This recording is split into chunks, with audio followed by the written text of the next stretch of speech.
বলতে চাই, এই চার সাংবাদিক শুধু সাংবাদিক নয়, তারা মানবিক এবং সৎ, অত্যন্ত মেধাবী এবং যোগ্য সাংবাদিক। আমরা আজ এখানে দাঁড়িয়েছি কোনো গণমাধ্যমের বিরুদ্ধে অবস্থান করতে নয়, আমরা এখানে দাঁড়িয়েছি আমাদের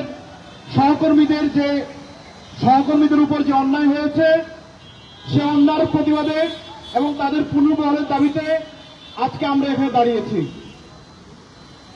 আজকে যারা নেতৃবৃন্দ উপস্থিত হয়েছেন তারা আগামীতে যেই কর্মসূচি ঘোষণা করবে, মাল্টিমিডিয়া রিপোর্টার্স অ্যাসোসিয়েশনের পক্ষ থেকে সর্বাত্মক সহযোগিতা থাকবে। সকল ধরনের অন্যায়ের প্রতিবাদে আমরা আগামী দিনে প্রতিটি মুহূর্তে সাংবাদিকতার পাশাপাশি রাজপথে আমরা ভূমিকা পালন করব।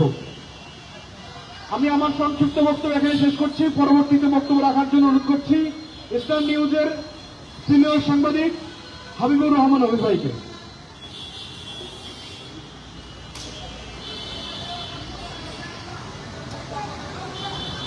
সবাইকে আসসালামু আলাইকুম।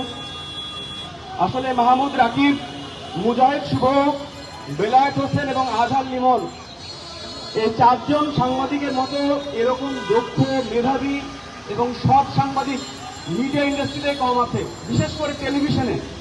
এবং আমি যতটুকু দেখেছি এখন টিভির শুরু থেকে, এখন টিভির লাইসেন্স নেওয়া, এখন টিভির স্ক্রিনকে সবার সামনে আলোকিত করা সহ সবকিছুতেই ভূমিকা ছিল এই চারজনের।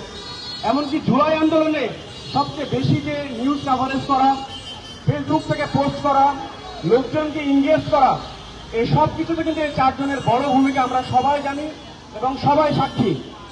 এখন আমরা যদি ধরে নিই যে নতুন বাংলাদেশে ফ্যাসিস্টকে সরিয়ে যে নতুন বাংলাদেশ বিনির্মাণ করা হলো, এতে অনেকের যদি গা জ্বলে, সেটা যদি তুষার আব্দুল্লাহ হয়, তাহলে হয়তো আমাদের এই আন্দোলনটা অন্যদিকে মোড় নেবে।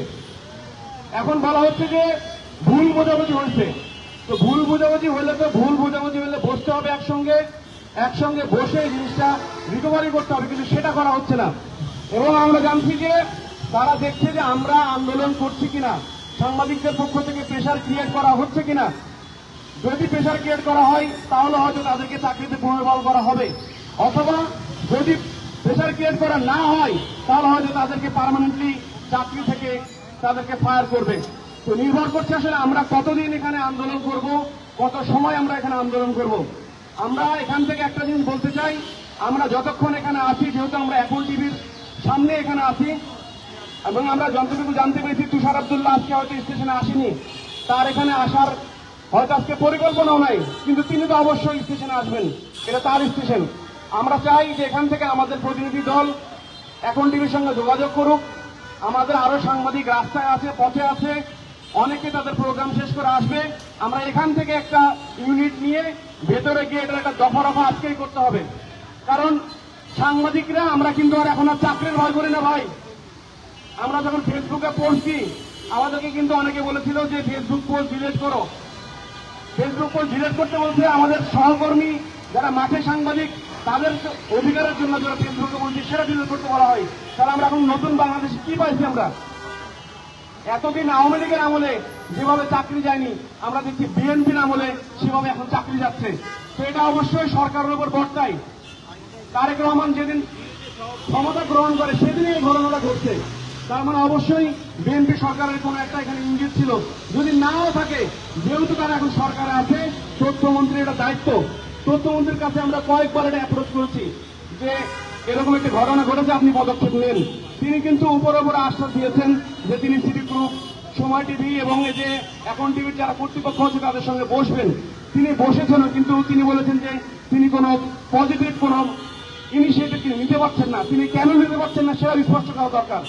তো নির্ভর করছে আসলে আমরা কতটুকু এটা গুরুত্ব দিচ্ছি, কতটুকু কাভারেজ দিচ্ছি এবং আমাদের এই আন্দোলন কতটা শক্তিশালী হচ্ছে। তো আমি চাইবো এখানে যারা এসেছেন প্রত্যেকেই কথা বলেন। আর চাকরি নিয়ে আসলে নতুন বাংলাদেশে কেউ ভয় পায় না, কেউ চাকরি নিয়ে টেনশনও করে না। ইনশাল্লাহ আলহামদুলিল্লাহ আমাদের যোগ্যতা আছে, আমরা সবাই ভালো জায়গায় চাকরি করছি এবং ভালো জায়গায় চাকরি করব। এবং যে চারজন আসলে এখন চাকরিচ্যুত অবস্থায় আছেন তাদেরকে কিন্তু বিভিন্ন জায়গা থেকে অফার করা হচ্ছে বড় বড় চাকরির, এবং অনেকে বিদেশে যাওয়ারও ভালো মানে কি বলবো অফার পেয়েছেন, সুযোগ আছে। কিন্তু তারা এই যে দীর্ঘ 3 মাস তারা চাকরি করতে পারছেন না, তারা লিখতে পারছেন না, তাদের কলম বন্ধ। এটা কিন্তু তাদেরকে মনে অনেক দুঃখ দিচ্ছে। তো এটা একটা সাংবাদিককে, একটা সৈনিককে যখন তার অস্ত্র কেড়ে নেওয়া হয়, একটা সাংবাদিকের কিন্তু একরকম কলম কেড়ে নেওয়া হয়েছে। তো আমরা চাই এটা দ্রুত সমাধান হোক এবং এই অবস্থা থেকে যেন আমরা দ্রুত মুক্ত হই। আমরা সবাই এক থাকবো, সবাই ভালো থাকবেন, সুস্থ থাকবেন এবং এই আন্দোলনে সবাই সম্পৃক্ত থাকবেন। কারণ আজকে আপনার চাকরি আছে মনে করা হয়তো আন্দোলনে আসছেন না বা নিউজ কাভারেজ দিচ্ছেন না। অনেক টেলিভিশন কিন্তু আজকে অ্যাসাইনমেন্ট দেয়নি, আমি জানি। মনে করছেন যে আপনি চিফ রিপোর্টার, আপনার চাকরি আছে, কাউকে এমন হতে পারে যে আপনার কোম্পানি আপনাকে ফায়ার করবে, মানে আপনার জন্য কিন্তু ইউনিয়ন আর দাঁড়াবে না। তো আমরা নিজেদের কথা চিন্তা করে হলেও আন্দোলনে সম্পৃক্ত হই এবং সবাইকে এক রাখি। ধন্যবাদ। ধন্যবাদ সংগ্রামী বন্ধুগণ, এই পর্যায়ে বক্তব্য রাখার জন্য অনুরোধ করছি ঢাকা রিপোর্টার্স ইউনিটির নির্বাহী পরিষদের অন্যতম সদস্য, আন্দোলন সংগ্রামের প্রিয় মুখ জনাব মুস্তাফিজ সাদিক, মাহফুজ সাদিক। আসসালামু আলাইকুম। সবাইকে আজকে রাস্তায় দাঁড়াতে হচ্ছে। আসলে আমাদের রাস্তায় দাঁড়ায় থাকার কথা না। আমরা এর আগে যখন এখন টিভি কর্তৃপক্ষের সাথে আমরা বসেছিলাম, ঠিক এই ভবনেরই উপরে আমরা আলাপ করেছিলাম বিষয়টা সমাধান করার জন্য। তাদেরকে আহ্বান করেছিলাম, অনুরোধ করেছিলাম, পরামর্শও দিয়েছিলাম।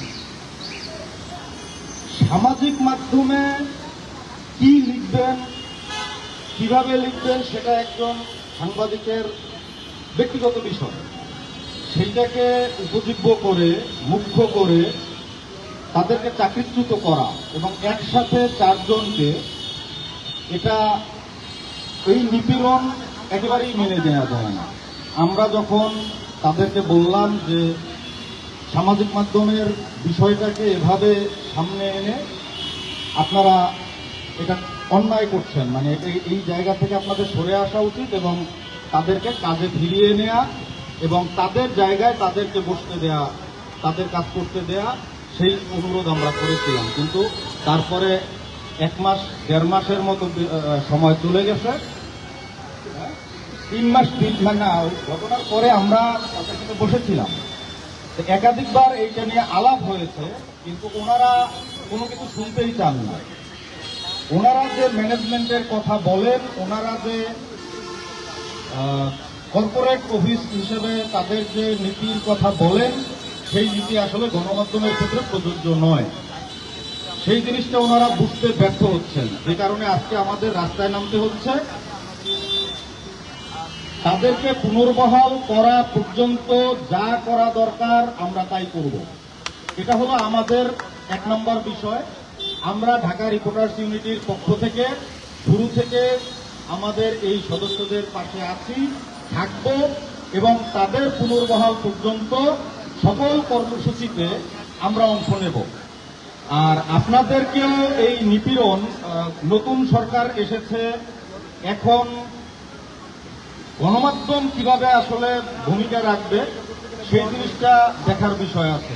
এই জায়গায় যদি একসাথে 4 জনকে